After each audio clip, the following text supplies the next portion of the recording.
Hello, I am Scott, I'm a Wolves fan and I'm going to be doing a preview for the game we've got on Saturday. First of all, so far this season we haven't been too bad. We started off with a few wins, well a draw, and then we had a couple of decent wins and then a draw again.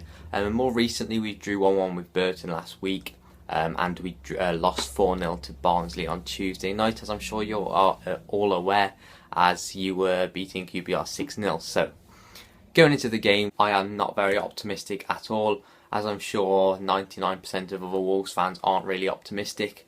We'll be going, obviously, to St James's Park, hoping we can, I think everyone will take a point. Pretty clearly we take a point, and I would especially.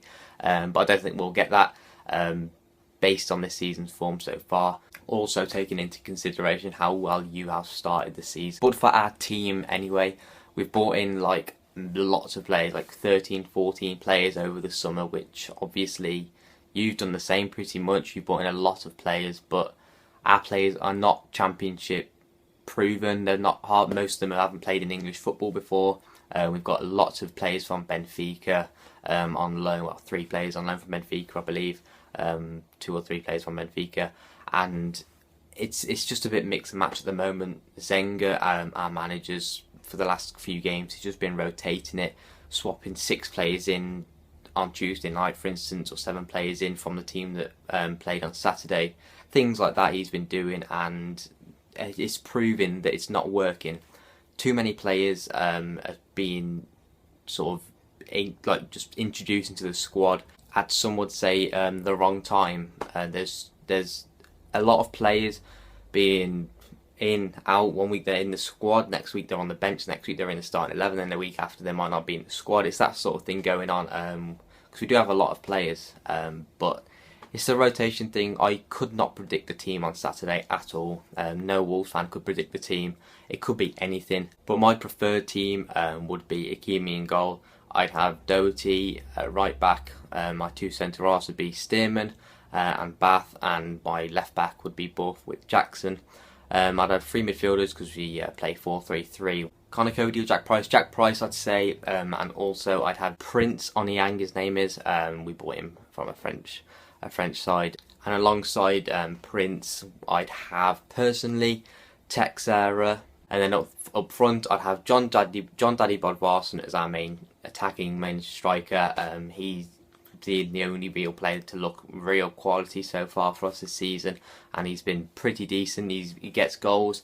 He's quite a powerful striker, 6'3", 6'2", 6'3". Hopefully he can bustle your defenders around a bit, but you know you've got big centre halves anyway yourself. So yeah, him up front with Cavallero, new signing from AS Monaco, cost us 7 million, our record signing, on the left wing, and then I'd probably have Joe Mason on the other wing.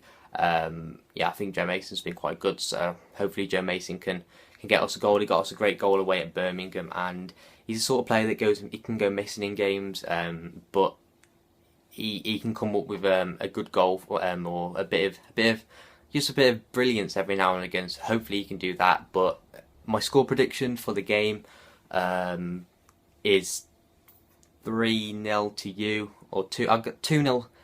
3 or 2-0 to Newcastle. I don't think we're going to offer too much going forward. We're just going to be sitting back most of the game, even though we've got quite an attacking team, you'd say. I think what happened on Tuesday night, when we were too attacking and we just collapsed after we conceded 1, that there's nothing saying that we won't have to do that again. So if we concede 1 against you, we could just collapse and concede lots. But I'm going to say 2-0 as my end of prediction. I think you'll probably just dominate the whole game and that'll be it. But I am looking forward myself to coming to St James's Park, the first time for me, so hopefully it can be a good trip. But thanks for having me on the channel.